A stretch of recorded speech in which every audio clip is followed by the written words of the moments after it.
guys, it's Jessie. Welcome back to my channel and welcome back to another video. Today we have a really fun one because firstly I feel like all of my previous videos, my last two sit down videos, have pretty much been leading up to this. I have only been talking about my 5 stars for some reason, but today I'm going to be sharing with you my first ever 5-star predictions list. So am I confident? No. I feel like I know my reading taste, but I also feel like I'm super picky with 5 stars. I feel like the majority of ratings I give out are probably a 4 or a 3.5, so not a solid 5, but I think these ones will be good. So partially some of these you'll have seen me mention in my last video when I went through kind of a 5-star audit, but other ones of these are just pure vibes. So I have some of these, you know, there's logic, there's reasoning, other ones not so much. I think there's about 6 that I think have tropes that I've enjoyed previously, and other ones again vibes and feelings, do you know what I mean? And that is fine, that is absolutely fine. So without further ado, let's just get straight into it, I guess. So in no particular order, firstly we have this one. So this was in my 5-star audit video for a book similar to Penance, similar to like mixed media, that type of stuff. This was in the Goodreads Choice Awards for horror a few years ago, but I believe this is more of a thriller, and this is a fiction book written as if it's a non-fiction book. So Richard Chisnall is a character within the book and he's talking about his experience kind of investigating this serial killing. I've read a tiny little bit of this last night. I got to page 10 and then I put it down, but I am in a slump right now, so like I wouldn't necessarily go off that. But having read the first 10 pages, I'm a little bit less certain because it seems very narrative heavy and very like main character focused, so it's very much following him as he uncovers this mystery, not necessarily uncovering the mystery as the focus. So I mean, again, I'm 10 pages into a 300-page book, so like I'm not going to make any snap judgments off of here, but yeah, this was one up there because I have loved other books with mixed media. True crime stories, one of my faves, Murder in the Family, Penance, etc, etc, I very much enjoy. So this is on it. It's a 5-star prediction. Let's see how that goes. In the same kind of vein, for the same reasons, I also have Night Film by Marisha Pessl. So this is the mixed media one that I am the most excited about, most confident in. She's a long girl. She has like 600 pages or so.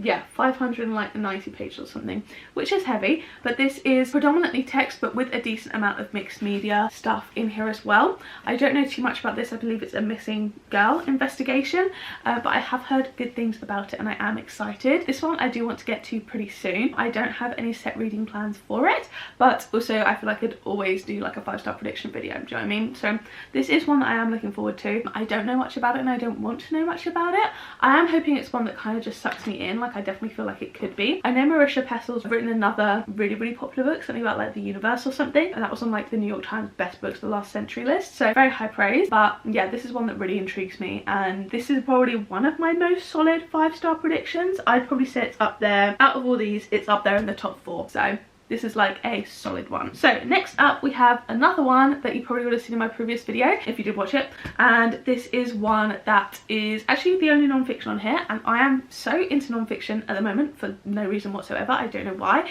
I am really enjoying non-fiction at the moment, especially kind of like narrative non-fiction that's a new perspective on previous events, and that's why I have The Five here by Hallie Rubenhold.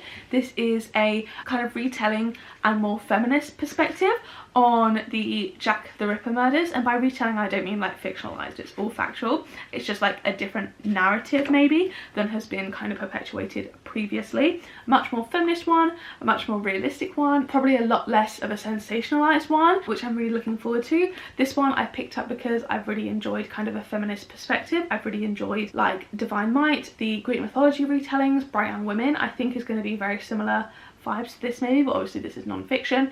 And then I love a strong narrative non-fiction, so Empire of Pain was something I really enjoyed, and this has been nominated and won the same award that Empire of Pain won, the Bally Gifford Award. Empire of Pain won in like 2021, this one in 2019, so I think that's kind of my side of non-fiction maybe, so maybe I should be reading more books from there. But yeah, let me know guys if you also would be interested in seeing me reading non-fiction. I don't tend to vlog it much, only maybe in like a readathon, just because I know a lot of people aren't super interested in it, but let me know if you guys would be interested in, you know, me reading non-fiction for a week, me reading the best non-fiction, like whatever. Let me know what you guys would think, because I am interested. I'm getting really into it, but like if you're not interested, I will keep that to myself. Next up, this one I think I'm going to really enjoy, and it's very popular. We've got the song, why is there's dust on here because I've had these books out for like a week and a half and I need to film this video. This is The Song of Achilles by Madeline Miller. I've read Circe by her and really enjoyed it. It wasn't quite a 5, but it was definitely up there. I think a 4.5. And this one I think is a love story as well. There's some romance here. It's meant to be very sad. I've heard absolutely excellent things. I do think I know what happens at the end from knowing the story from reading other Greek mythology, so I really hope that doesn't spoil anything for me in terms of enjoyment factors. But because this is so widely loved by people outside of like Greek mythology lovers, which although I haven't read a lot, I would consider myself a Greek mythology lover, this is one that I think I might really enjoy. And I do have a plan. I can't quite remember what video this is planned for, but I'm pretty sure it's planned with the one after this that I'm about to talk about, so I might be reading them in the same video, or I might not be. It might be the same video series. I realise I'm being very vague. Who knows? Anyway, this is The Song of Achilles, so I don't need to give too much explanation of that, I don't think. Then we have A Man Called Uwe by Frederick Backman. I love Frederick Backman. I was really debating which of his books to put on here because I've given Bear Town a 5 stars, I gave Anxious People like a 4.5, and I have Us Against You and A Man Called Uwe. So Us Against You is the sequel to Bear Town, and obviously I think I might really enjoy it because obviously I loved Bear Town. Bear Town's one of my favourite books ever. However, there is an element of, is it as good as Bear Town, therefore maybe it would be a 4.5 rather than a 5. However, this is his most widely acclaimed book, and it is also an entirely separate thing, so I do think I might really enjoy this. I've heard really good things. Obviously it's super popular. I'd love to watch the movie as well, and I think it's just going to be really like endearing, as all his writing is, like a proper character study. And a couple of my friends read this recently and didn't enjoy it, but I'm just going to ignore that, and I know I'm going to love this one, so I'm very excited for this one. I also have plans for that one too, and it's been on a TBR this year, so it will be getting read this year. Next up we have one. This was in my 5-star video, but it kind of is pure vibes because I know nothing about it really other than like one factor that's making it a 5, prediction, and also I think it's cute. So this is Remarkably Bright Creatures by Shelby Van Pelt. This was one of the best books of last year, I think, according to Amazon, but I never heard anyone speak about it until this year. This one, there is an octopus. There is an octopus that has a perspective in the book, and I believe he helps her solve a mystery. So do I need to say more? It's widely acclaimed, so like I know the writing's good, and there is an octopus perspective.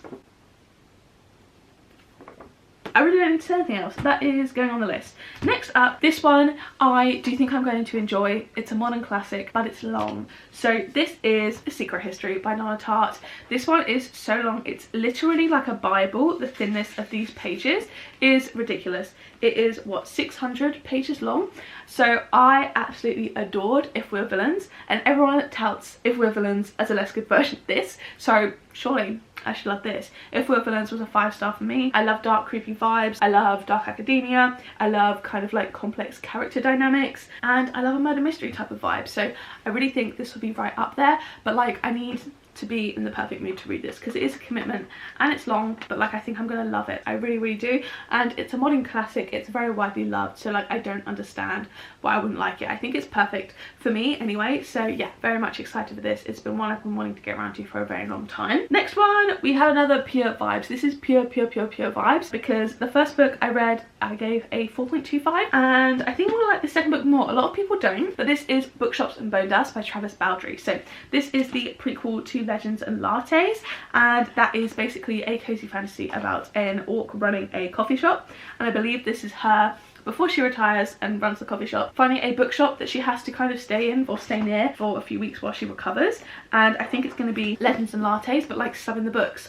And I'm much more interested in bookshops than I am like coffee shops, so like I think this might be more up my street. So who knows, but I think I might really enjoy this one. I do have tentative video plans for it, but then like when am I going to make that video? Do you know what I mean? It's another one of my long videos that I keep putting off. I have like 4 and I keep putting them off.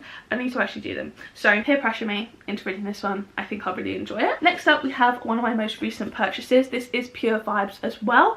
I've never read anything by this author before. I have one of her other books and I've heard very good things, and also I've never read anything of this era, of this genre, but this is Babylonia by Constanza Casati. This is the gorgeous Waterstones edition. I love it so much, and she's signed, which is also such a slay, and it's such a cute little signature as well. Sometimes author signatures I think are really ugly, but this one's cute. So this is in the Assyrian Empire. I believe it's like a love triangle or polyamorous romance, I don't know. I think it's going to be full of drama, and I think it's also going to be kind of those feminist Greek mythology vibes that I really enjoy. Obviously not Greek, but like ancient history vibes. People have like comped this to Madeline Miller, Jennifer Saints on the blurb, Elodie Harper, Hannah Kana, who I didn't love, but like I will choose to ignore that. And yeah, I've just heard, well, I've not really heard anything about this one, but like I think it's going to be good vibes. It's reasonably long though. Actually it's not, it's like 400 pages. I tell a lie. Yeah, I'm really looking forward to this one, and the edition's gorgeous, so like surely I have to love it. And then finally another one based off the edition's gorgeous, so surely I have to love it. We have Murder Road by Simone St. James. This is the Evernight version, which is just absolutely gorgeous. And when I talk about the naked hardcover, look at this gorgeous girl. Look at her, the pink, I'm obsessed with it. This has had mixed reviews. I think I'm gonna love it. Like I think I'm gonna be there for the vibes. I think I'm gonna love it. I know nothing about it. It's literally, it couldn't be more pure vibes, just vibes. Vibing with it, think I'm gonna love it. I have to, because it's like a Archie comic version of the cover, and the other one's just like a dimly lit road. It's really not cute. This one I'm gonna love. I'm manifesting it into the world. I'm gonna love it, even if everyone else doesn't. I'm gonna get the vibes and I'm gonna love it. So putting that one out there, we will see. So those are my 10, is that 10? Yes, those are my 10 5-star predictions. I will be reacting to this video when I eventually read them all. Who knows when I actually will. So yeah, let me know if you guys have read any of these and have enjoyed them. Please don't tell me if you didn't like them, because I don't need anything to dull my sparkle. I really just need to crack on and get reading because I'm in a slump. So if you got this far, make sure to leave a little car emoji for the front of Murder Road, so I know that you made it to the end. But if you like this video, don't forget to give it a like down below. Don't forget to hit subscribe and turn on the bell if you want to join our little club, and turn on all notifications, then you'll be notified every single time I post a new video. If you want to watch one of my other videos, there'll be 2 on the screen now to pick from, as well as a load linked up in the cards from earlier. So yeah, thank you guys so much for watching, and I will see you in the next one. Bye!